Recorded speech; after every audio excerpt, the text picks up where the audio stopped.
இப்போ எங்கே போயிட்டுருக்கோம் பார்த்தீங்கன்னா, குமரஞ்சேரி முருகர் கோயில் தாங்க. கோயிலுக்கு போகிற வழிய தான் நம்ம இப்போ பார்த்துட்ருக்கோம். இந்த வழியெல்லாம் பார்த்தீங்கன்னா, என் வயல்வெளியோட பச்சை பசேல்னு பார்க்க ரொம்பவே அழகா இருக்குது. இந்த இடம் மட்டும் இவ்வளோ அழகா இல்லைங்க. இந்த முருகரும் அவ்வளோ அழகா இருப்பார். இந்த முருகரோட வரலாறை பற்றி பார்க்கலாம் வாங்க. இந்த முருகரோட சிலை வந்து 1008 வருஷம் பழமையான முருகர் சிலை. இவர் வந்து ஏரிக்குள்ளே இருந்திருக்காரு தண்ணியில்.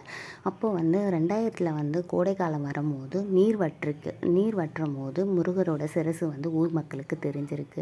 அப்போ இங்கே ஒரு முருகர் சிலை இருக்குதுன்னு தெரிஞ்சு அந்த முருகர் சிலையை 10 அடி ஆழம் தோண்டி முருகர் சிலையை எடுத்திருக்காங்க.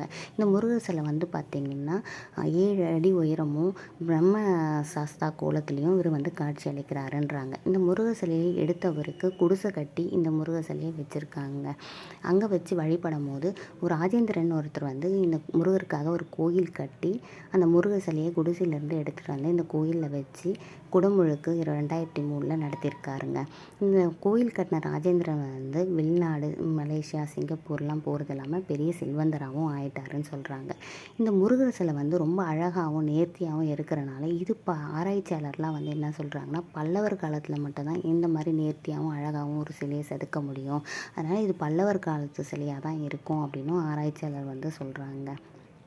இந்த முருகர் வந்து கோயில் சின்னதாக இருந்தாலும் இந்த முருகர் வந்து பார்க்க பிரம்மாண்டமாக அழகாக காட்சி அளிக்கிறாருங்க. இந்த கோயிலுக்கு வந்து நிறைய நன்மை நடந்ததுக்கு அப்படின்னு வந்து ஒரு 2 பேர் சொல்கிறாங்க. இந்த கோயில் வந்தாமல் நான் வீடு கட்டினேன், என் பசங்களுக்கு 2 பேருக்கு கல்யாணம் பண்ணேன், அந்தளவுக்கு இந்த கோயிலுக்கு வந்து எனக்கு எல்லாமே நல்லது நடந்தது அப்படின்னு சொல்கிறாங்க. உங்களுக்கு இந்த மாதிரி வேண்டுதல் ஏதாவது நிறைவேறணும் அப்படின்னா இந்த கோயிலுக்கு நீங்கள் வரணும் அப்படின்னு நினச்சிங்கன்னா, பொன்னேரிலேருந்து பழவேற்காடு பஸ் வருதுங்க.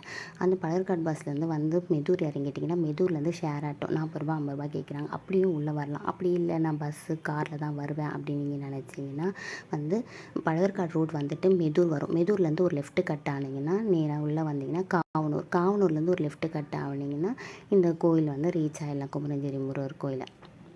இந்த முருகர் கோயிலுக்கு வந்து 3 வாரம் வரவங்களும் இருக்காங்க, 6 வாரம் வந்து அவங்க வேண்டுதலை நிறைவேற்றுறவங்களும் இருக்காங்க.